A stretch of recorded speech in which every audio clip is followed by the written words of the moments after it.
Құрметті жастар, Ақтөбе облысында тәуелсіздік ұрпақтары жобасы басталғалы тұр.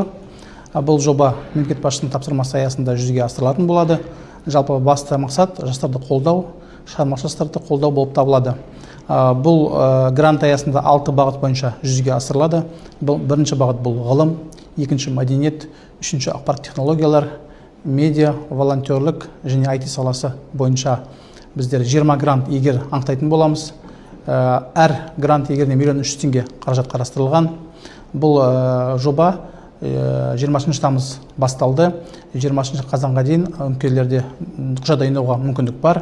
20 қазаннан 6 қарашаға дейін, яғни 2 жеті бойы құжат тапсыруға мүмкіндік болады. Бұл жоба арнайы облыс әкімінің гранты болып табылады. Аталған жобаны жүзеге асыратын арнайы комиссия бекітілді. 11 мүшеден тұратын комиссия төрағасы қоғамдық кеңестің төрағасы болып табылады. Одан бөлек комиссия мүшелері болып облыс мәслихат депутаттары, жастар ұйымдары, IT саласының мамандары, мәдениет саласының мамандары арнайы енгізілді.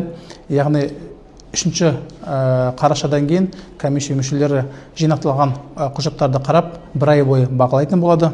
Одан кейін желтоқсан айында біздер нәтижесін анықтап, марапаттау рәсімін өткізетін боламыз.